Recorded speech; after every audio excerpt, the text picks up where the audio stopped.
సుమన్ టీవీలో మీ business promotions కోసం ఈ కింది నెంబర్ను సంప్రదించగలరు.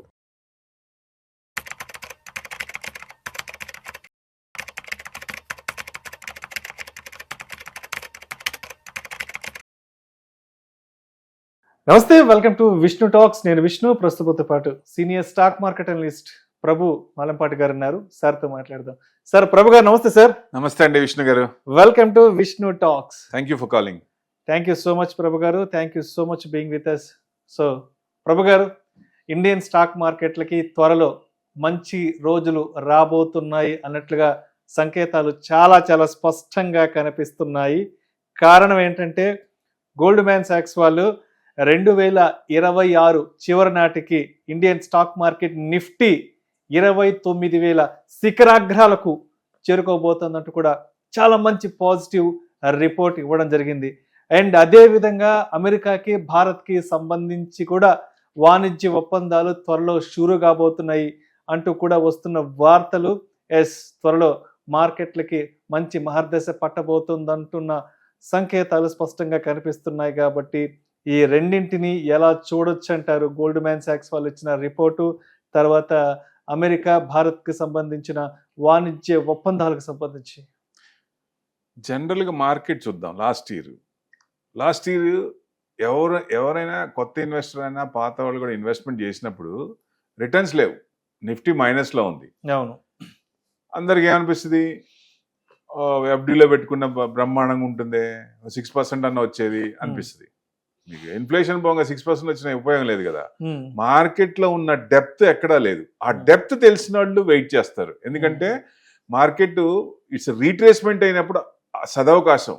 తమిళియన్స్కి అమావాస్యలో ఇన్వెస్టర్స్కి రీట్రేస్మెంట్ అయినప్పుడు, మార్కెట్ పడినప్పుడు అవకాశం, సదవకాశం, దాన్ని ఉపయోగించుకోవాలి. ఎప్పుడైనా సరే మన పాస్ట్ రికార్డు కూడా చూస్తే 1 ఇయర్ కన్సల్టేషన్ తీసుకున్నప్పుడు నెక్స్ట్ ఇయర్ కానీ, ఆ పైన ఇయర్ కానీ, నెక్స్ట్ ఇయర్ కానీ, ఈ లాస్ట్ ఇయర్ ఇచ్చింది కూడా ఆ 2 సంవత్సరాలు కలిపి ఇస్తుంది. ఇది రికార్డు, పాస్ట్ రికార్డు. ఇది మనం కొట్టేయడానికి వీల్లేదు. సో డెఫినెట్గా సంకేతాలన్నీ పాజిటివ్గా మారుతున్నాయి. ఇప్పుడు లాస్ట్ ఇయర్ రానిది 2026కి మంచి భూమి అయ్యే అవకాశాలు ఉన్నాయి. అందుకనే మేజర్ వాళ్ళు జేపీ మోర్గాన్ కానీ మీరన్నట్టు వీళ్ళందరూ కూడా 30,000 లాంగ్ బ్యాకే మనం అనుకున్నాం. ఇవన్నీ రాకముందే 30,000 వరకు అన్ని అనుకూలిస్తే డిసెంబర్ లోపల 30,000 రావచ్చా అంటే అవకాశాలు, ప్రాబిలిటీస్ ఇవన్నీ టర్న్ అయితే వస్తాయి అనుకున్నాం. అదే చిన్నగా అదే జరుగుతున్నట్టు అనిపిస్తోంది. సో పాజిటివ్ అంటే నెగిటివ్ పారామీటర్స్ అన్ని పాజిటివ్గా మారుతున్నాయి. US shut down 40 days, last time 34 days, అంటే రికార్డ్ అది మళ్ళీ 40 days అంటే.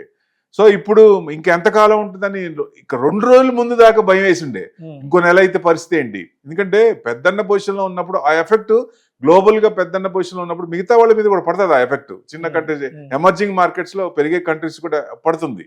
సో ఆ ఎఫెక్ట్ పడుతుందని భయం వేసింది. కానీ ఇప్పుడు మళ్ళీ చిన్నగా ఆయన కూడా కొంచెం కోర్టులో కూడా పిల్స్ పడ్డాయి. అన్ని కూడా H1B కూడా ఇప్పుడు రివర్స్ అయ్యే ఛాన్సులు ఉన్నాయి.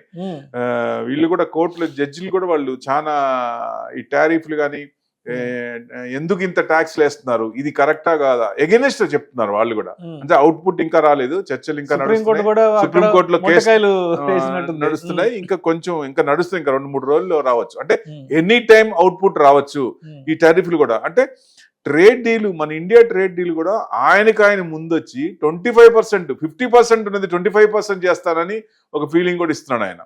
సో అఫీషియల్ గా డిక్లేర్ చేయలేదు కానీ మేబీ అనుకున్నట్టు 10 to 15%, 25% అన్నా మనకి పెద్ద ఎఫెక్ట్ ఏం పడదు. సో ఈ 25 కానీ 15 కానీ పడితే ఏదైనా మంచిగా అంటే మంచి శుభగడియలు వస్తున్నాయి, మార్కెట్ కి టర్న్ అవుతుంది అనేది. సో లాస్ట్ టైం 2 times కూడా కొంచెం మార్కెట్ పెరిగి మళ్ళీ రెసిస్టెన్స్ లెవెల్ నుంచి కిందకు వస్తుంది. ఇప్పుడు చూస్తే ఏ డే చూసినా 200 points పెరుగుతుంది. సో రేపు కూడా గ్యాప్ డౌన్ అయ్యి మళ్ళీ పెరిగే ఛాన్స్లే కనపడుతున్నాయి. అంటే వాళ్ళు ట్రేడ్ డీల్ చేసుకుందాం, ఆయన మనకు ఇండియాతో చేసుకోవాలి. ఎందుకంటే ఐఆర్సి ఫామ్ అయితే, ఇండియా రష్యా చైనా గనక ఫామ్ అయితే కొత్త కరెన్సీ రావచ్చు అనేది ఒక భయం పట్టుకుంది ఆయనకి. ఆ భయంతో ట్రేడ్ కన్వర్షన్ లో వాళ్ళకి అమౌంట్ మిగలదు కాబట్టి $7 billion to $10 billion వాళ్ళకి మిగులుతాయి. ఆ మిగిలిన డాలర్స్ కి ఆ ట్యాక్స్ రాదు కదా. సో లోన్స్ అన్ని వాళ్ళు దాదాపుగా 2%, 0% కూడా ఇచ్చారు కొన్నాళ్ళు. సో అవన్నీ పోయినప్పుడు మామూలు ఇంట్రెస్ట్ రేట్లు వాళ్ళకు కూడా వచ్చేస్తాయి. సో డెఫినెట్ గా అందుట్లో డెట్ ఉంది, US debt $37 trillion, $1 trillion above దాదాపుగా దే ఆర్ పేయింగ్ ఇంట్రెస్ట్. అంటే ఇవన్నీ కూడా ఉన్నాయి కాబట్టి చిన్న చిన్నగా ఆయనలో మార్పు వచ్చింది అనుకోవచ్చు డెఫినెట్ గా. ఇక ఎందుకు అన్ని చేసుకుందాం, అందరితో సరి చేసుకుందాం అనే ఉద్దేశంకు కొంచెం దిగి వచ్చినట్టుంది అనిపిస్తోంది. సో డెఫినెట్ గా చైనాతో కూడా మార్చ్ లో వెళ్తా అన్నారు, అక్కడికి వెళ్ళి ఆయనతో మాట్లాడి చేసుకుంటాను జిన్పింగ్ తో అన్నారు. సో మనకి ఎప్పుడు వస్తారు అనేది డిసెంబర్ లో వస్తున్నారు, మరి ఎప్పుడు అనేది ఇంకా అఫీషియల్ గా కన్ఫర్మ్ అవ్వలేదు. సో ఏదైనా ఆ ట్రేడ్ డీల్ జరిగితే మటుకు మనకి మార్కెట్ కూడా ఇంకా కొంచెం బాగా పెరిగే ఛాన్స్లే ఉన్నాయి. సో ఈ ట్రేడ్ డీల్ జరిగినతో పాటు మిగతా కంట్రీస్ కూడా మనం ట్రేడ్ డీల్ కుదుర్చుకున్నాం, యూరోపియన్ కంట్రీస్ కూడా, సమ్ అదర్ కంట్రీస్, అది కూడా మర్చిపోకూడదు. ఎందుకంటే మన డిఫెన్స్ స్టాక్స్ చూడండి, యూరోపియన్ నుంచి 3 to 5% వాళ్ళ జీడిపిలో అంటే 2034 దాకా పెంచుకునే ఛాన్సులు ఉన్నాయి. అంటే ఎవ్రీ ఇయర్ డిఫెన్స్ స్టాక్స్ కూడా మనకి వార్ చూసినప్పుడు మన వార్ ఐటమ్స్ ఎట్లా ఉన్నాయి, లేకపోతే అమ్యునిషన్స్ ఎలా ఉన్నాయి చూశారు. సో ఆ ఎఫెక్ట్ పడుతుంది కాబట్టి ఆర్డర్స్ కూడా మన వాళ్ళు డిఫెన్స్ స్టాక్స్ బాగా వస్తున్నాయి. ఇవన్నీ ఉన్నాయి కాబట్టి అన్ని టర్నింగ్ పాయింట్. సో పాజిటివ్ గా మారుతుంది. 2026 బాగా కాదు బ్రహ్మాండంగా ఉండొచ్చు. అందుకనే వాళ్ళు ఎక్కువ 29,000, 30,000 వరకు ఇస్తున్నారు. సో డెఫినెట్ గా 30,000 వరకు వెళ్ళొచ్చా అంటే 30,000 మార్క్ టచ్ అయ్యే అవకాశాలు ఎక్కువ కనపడుతున్నాయండి. రైట్. సో అయితే గత కొంతకాలంగా ఐటీ సెక్టర్, ఐటీ స్టాక్స్ చాలా డీలా పడ్డాయి, రిటర్న్స్ కూడా పెద్దగా ఇచ్చినట్లు అనిపించట్లేదు. 20% అండి. సో 20% డౌన్ లో ఉంది కాబట్టి, సో ఇప్పుడు అక్కడ అమెరికాలో షట్ డౌన్ కూడా ఎత్తివేస్తున్నారు. అండ్ తర్వాత భారత్ అమెరికా వాణిజ్య ఒప్పందాలు కూడా షురూ అయిపోతే ఐటీ స్టాక్స్ లో ర్యాలీ చూడొచ్చు అంటారా? మీకు 3 days 4 days బ్యాక్ లే ఆఫ్స్ ఎక్కువైనాయి. షట్ డౌన్ ఉన్నప్పుడు లే ఆఫ్స్ వచ్చినాయి. ఆర్టిఫిషియల్ ఇంటెలిజెన్స్ కంపెనీ అన్ని లే ఆఫ్స్ బాగా ఇచ్చినాయి అక్కడ. సో మన దగ్గర కూడా ఆర్టిఫిషియల్ స్టాక్స్ మొత్తం పడ్డాయి.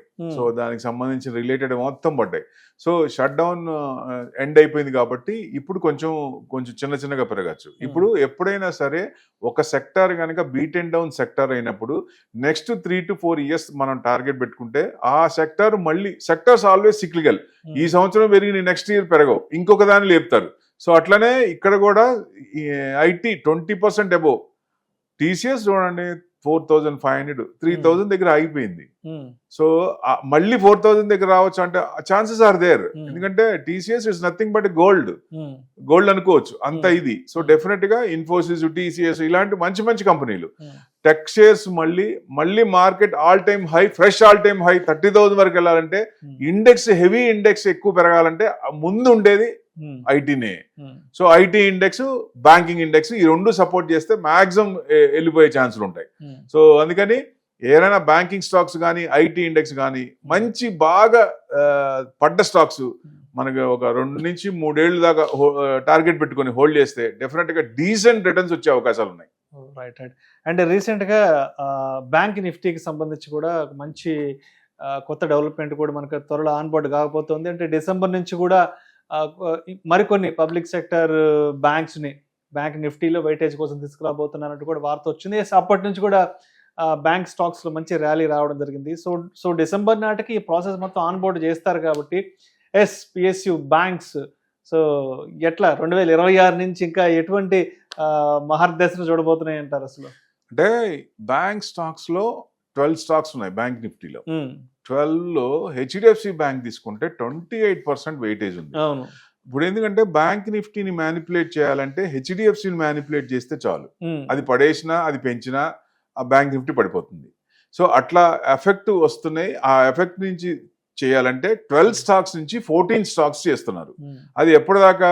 ఈ డిసెంబర్ నుంచి నెక్స్ట్ మార్చ్ వరకు. ఎందుకని ఆ టైం ఎందుకు ఇచ్చారు?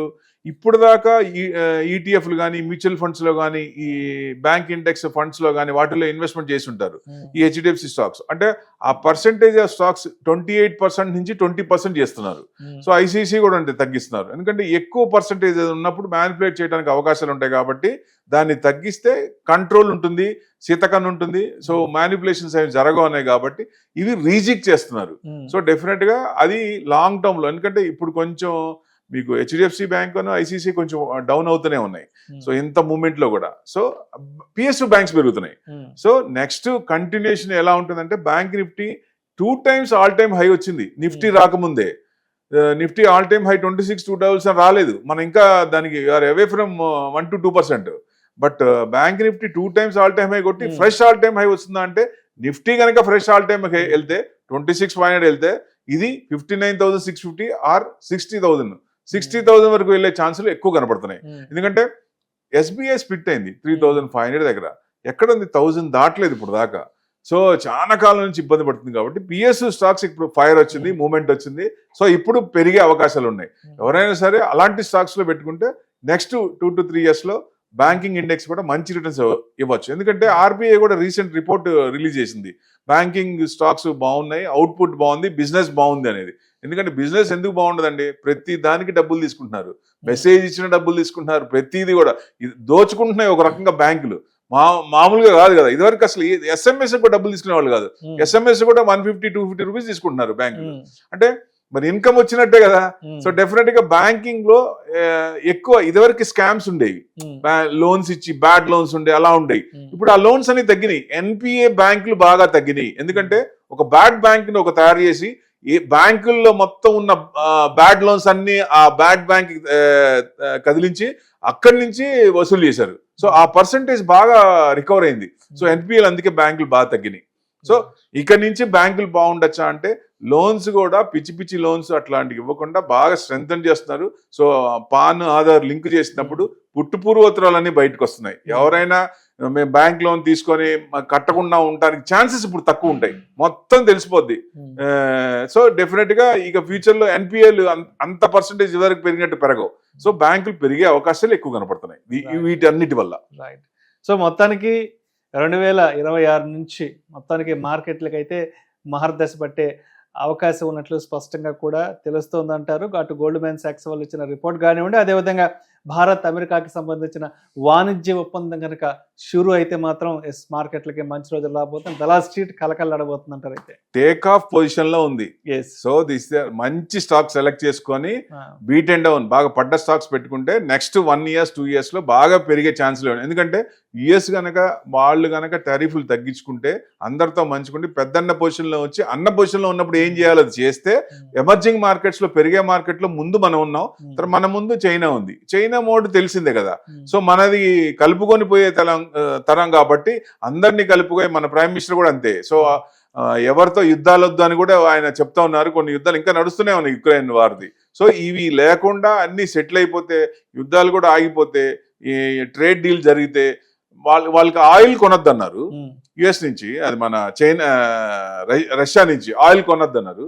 ఫస్ట్ మనం తక్కువ $35 తక్కువ ఇచ్చినప్పుడు మనం కొనేసాం, మనకు కావాల్సింది ఒక నెక్స్ట్ ఒక 10 years దాకా కావాల్సిన కొనేసాం. ఇక ముందు కూడా మనకి మొత్తం టోటల్ మీద ఆయిల్ మీద ఆధారపడ్డాం కాబట్టి కొనొద్దంటే ఎలా కుదురుద్ది. సో యుఎస్ కూడా ఆయిల్ అమ్ముతుంది కాబట్టి రష్యా నుంచి కొంత పర్సంటేజ్ తగ్గించి యుఎస్ నుంచి మొదలు పెట్టాం.